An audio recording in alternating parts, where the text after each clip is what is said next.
नमस्कार दोस्तों, कैसे हैं आप सभी? आशा करता हूँ कि आप स्वस्थ होंगे, सुखी होंगे और प्रसन्न होंगे।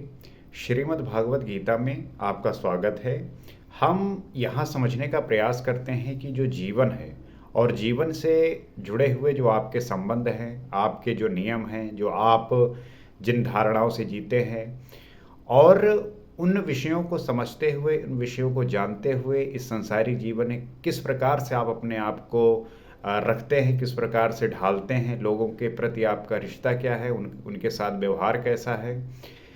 दरअसल हम जो चाहते हैं, हम जो प्रयास करना चाहते हैं, जब हमारे इच्छा के अनुसार, हमारे मुताबिक नहीं होता तो वहीं पे जो है ये परेशानियां क्रिएट होती हैं। हम चाहते हैं कि ये काम इस प्रकार हो, लेकिन सामने वाले का जो मन है वो चाहता है कि ये काम इस प्रकार हो। तो अपने मान्यताओं को लेके, अपने विचारों को लेके कॉन्फ्लिक्ट क्रिएट होता है और सबकी अपनी जो है चॉइस होती है, सबका अपना जो है विचार होता है। तो और आप इस समाज में रह रहे हैं तो आपको किसी न किसी दूसरे के विचार को ध्यान में रख कर जो है चीज़ें करनी पड़ती हैं। यही जो है बंधन है।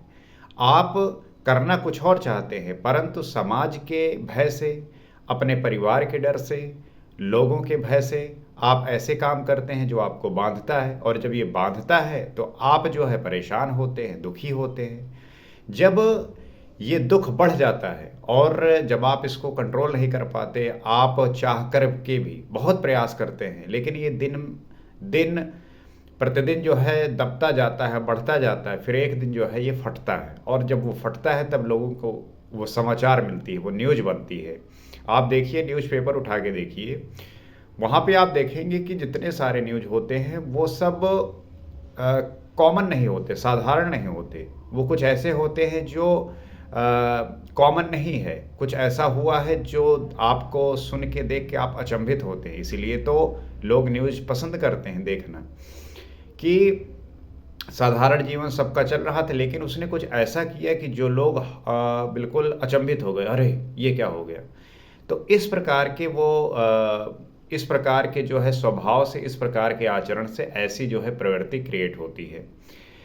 तो श्रीमद् भागवत गीता एक ऐसी किताब है, एक ऐसा अमृत है जिसका पान जिसने कर लिया, जिसका रस जिसने ले लिया, उसका जीवन जो है अमृतमयी हो जाता है, सुखद हो जाता है, आनंदमयी हो जाता है। क्योंकि अगर किसी बात का किसी को बोध नहीं है तो उसके पश्चात आने वाले जो भी उसके परिणाम स्वरूप फल होता है वो बड़ा दुखदाई हो जाता है। लेकिन इसको जानने के बाद व्यक्ति जो है वो अपने होश में रहते हुए ये समझने लगता है कि हाँ, जो मैं कर रहा हूँ वो किस तरीके से उसमें मेरी संपूर्णता है, किस प्रकार से मैं उसमें हूँ। क्योंकि बेहोशी के हालत में ये जो पूरा संसार जी रहा है, इसमें कहीं कहीं ना कहीं कुछ मिसिंग है, और वही मिसिंग जो है उसको वो उसी उसी को ढूंढता रहता है। अब उसके बड़े प्रयोजन हैं, किसी भी तरीके से ढूंढे। तो जैसा कि हमने पिछले एपिसोड में अपना चतुर्थ जो अध्याय है उसे समाप्त किया, आज से हम पंचम अध्याय आरंभ करेंगे। तो देखते हैं। अध्याय 3 में अर्जुन ने प्रश्न रखा था कि भगवान, जब ज्ञान योग आपको श्रेष्ठ मान्य है तो आप मुझे भयंकर कर्मों में क्यों लगाते हैं। अध्याय तीसरे में ही ये प्रश्न जो है अर्जुन ने रख दिया था कि अगर ज्ञान योग इतना श्रेष्ठ है तो हमें जो है, मुझे जो है भयंकर कर्म में क्यों लगाते हैं। अक्सर होता है, लोग जो है जब ज्ञान ग्रहण करते हैं, उन्हें ज्ञान होता है तो बहुत लोगों को तो अहंकार हो जाता है कि मैं ज्ञानी हो गया हूँ, मुझे कर्म करने की क्या आवश्यकता है। परंतु श्री कृष्ण उसका जवाब देते हैं कि कर्म तो आपको करना ही पड़ेगा। अर्जुन को निष्काम कर्मयोग की अपेक्षा ज्ञान योग कुछ सरल प्रतीत हुआ लगता है, लेकिन निष्काम कर्मयोग तो करना ही पड़ेगा। और अर्जुन को ये बात, जो ज्ञान योग है, ये सरल लगी, क्योंकि ज्ञान योग में हारने पर देवत्व और विजय में महामहिम स्थिति, दोनों ही दशाओं में लाभ ही लाभ प्रतीत हुआ।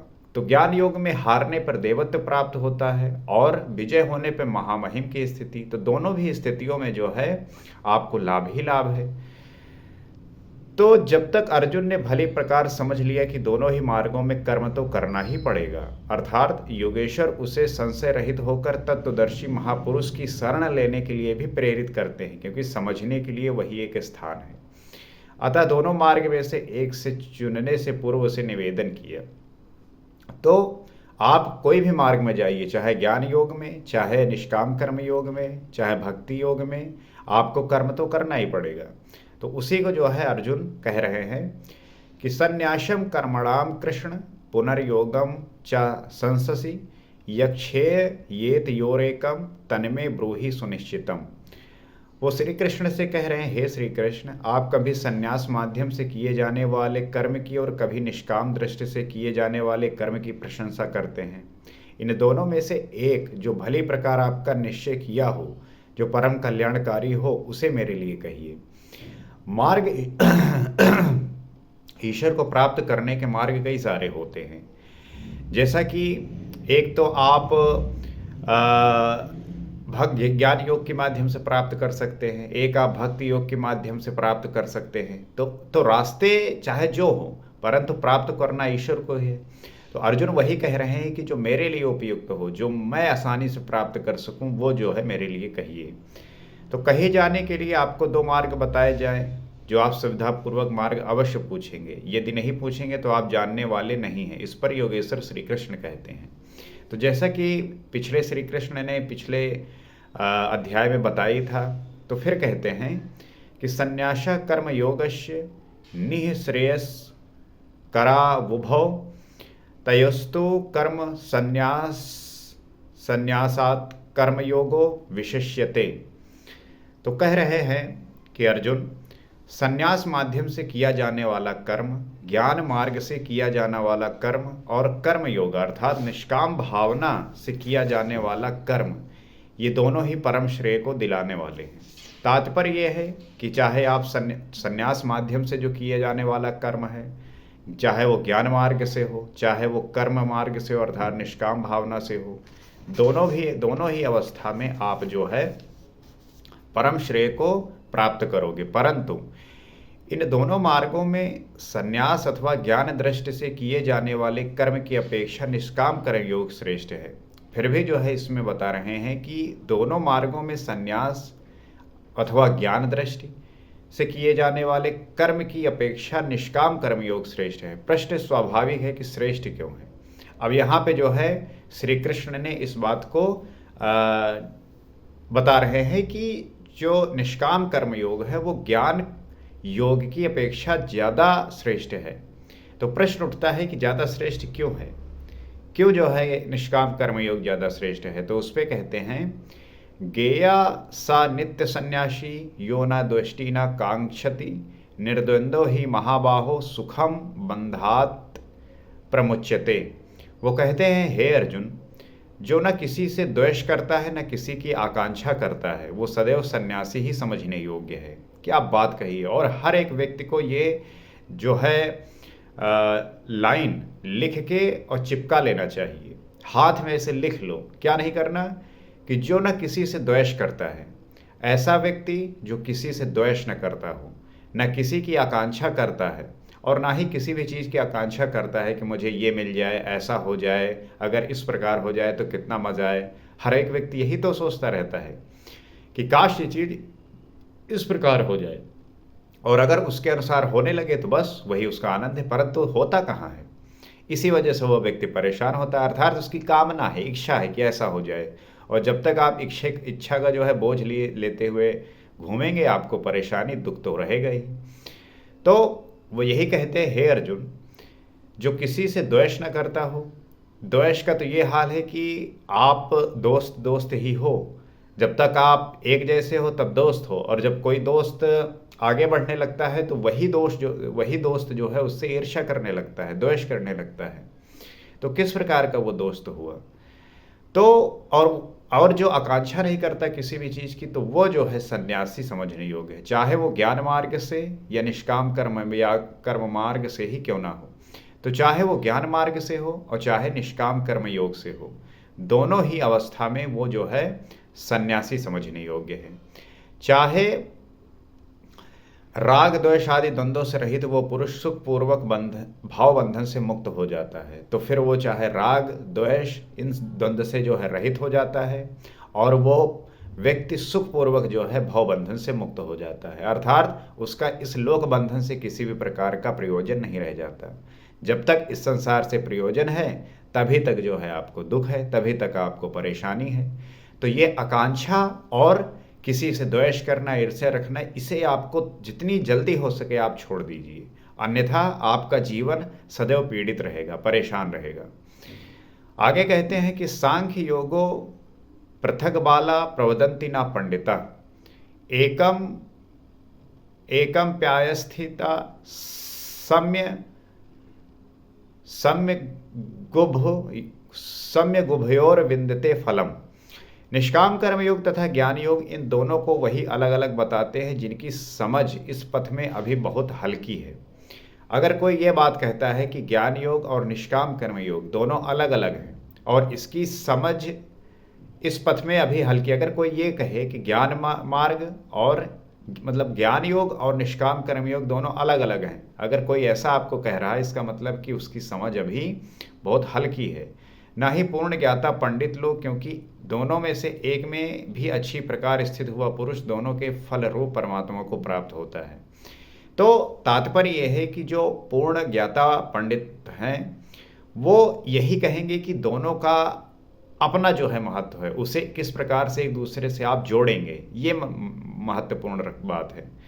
तो दोनों का फल एक है, इसलिए दोनों एक ही समान है। दोनों का फल एक ही है और दोनों ही एक समान है, इसे हमें ध्यान रखने की आवश्यकता है।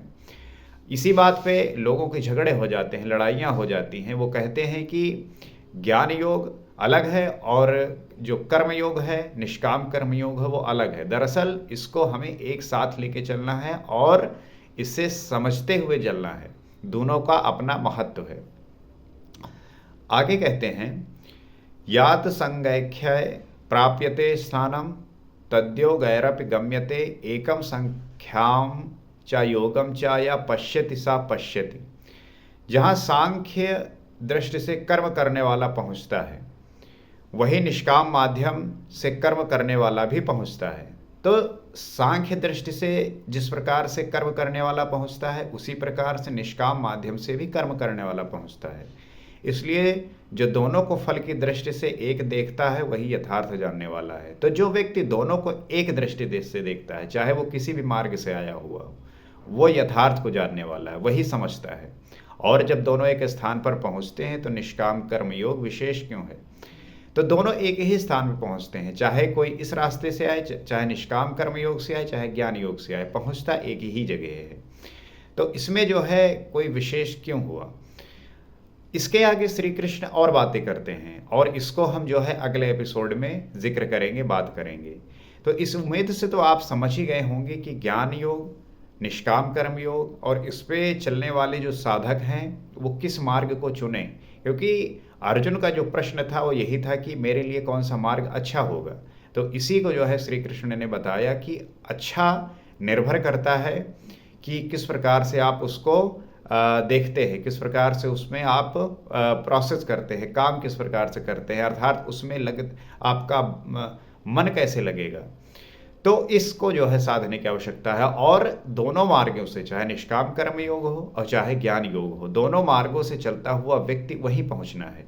तो उसको कोई किसी एक को विशेष क्यों स्थान देना, अपना सबका उतना ही महत्व है। इसलिए हमें किसी को विशेष और किसी को कम कहने की आवश्यकता नहीं है। आपको आवश्यकता है कि इस मार्ग में जो भी हमारे अंदर दोष है, जो विकार है, उसको हटाकर अपने अंदर वो सारे अच्छे गुण को प्रकट करके फिर हमें अपने जीवन में आगे बढ़ना है, ताकि हम उन परमेश्वर को, उस परम ब्रह्म ईश्वर को प्राप्त कर सके और अपना जीवन शाश्वत सुख के जो है रास्ते पर ले जाए। यही हर एक व्यक्ति की उत्कंठा होती है, या कह लीजिए आकांक्षा होती है, इच्छा होती है कि उसे जो है मोक्ष प्राप्ति हो और मुक्ति प्राप्ति हो। कहने का तो ये है कि कहीं पे भी आपको कुछ भी जो है इच्छा का मात्र भी शेष न रह जाए, तो जो है आप उस परम स्थिति में पहुंच जाएंगे। तो मेरी आपसे यही उम्मीद है, यही आशा करता हूं कि इस बात को आप समझ पा रहे होंगे, जान पा रहे होंगे और इन स्थितियों को जानते हुए, समझते हुए आत्मसात करेंगे, समझने का प्रयास करेंगे। तो धीरे धीरे ये बातें आपके अंदर उतरनी प्रारंभ होंगी और वो फिर आपके स्वभाव, आपके काम से परिलक्षित होंगी। इसी प्रयास से अगले एपिसोड में हम आगे समझेंगे और आपसे मैं ये उम्मीद करता हूँ कि आप इस बात को समझकर उन सब लोगों तक भी इस बात को पहुंचाएंगे जो इनसे अपरिचित हैं, अनभिज्ञ हैं, क्योंकि उनका भी जीवन, हमारा उद्देश्य क्या है? हमारा उद्देश्य यही है कि हर एक व्यक्ति के जीवन में सुख का बहार आए, आनंद की वर्षा हो, तभी जो है वो प्रफुल्लित होगा, आनंदमयी होगा, हंसमुख होगा, प्रसन्न होगा। क्योंकि आप किसी को भी देखिए तो वो किसी न किसी दबाव में दबा हुआ है, किसी न किसी दुख से दबा हुआ है, बेचैनी है, परेशानी है, इच्छाओं से जो है ग्रसित है, भाग रहा है, शांति नहीं है, धैर्यता नहीं है। उसे बनाने की आवश्यकता है। तो इसमें मैं थोड़ा-सा और आप थोड़ा-सा मिलके जब प्रयास करेंगे, तब हम इस राष्ट्र को, देश को महान कर सकते हैं, ग्रेट बना सकते हैं। और इसी प्रयास से हमारा ये जो विचारों का आदान-प्रदान है, हम करेंगे और समझेंगे। अगले एपिसोड में आपसे फिर मुलाकात होती है। नमस्कार।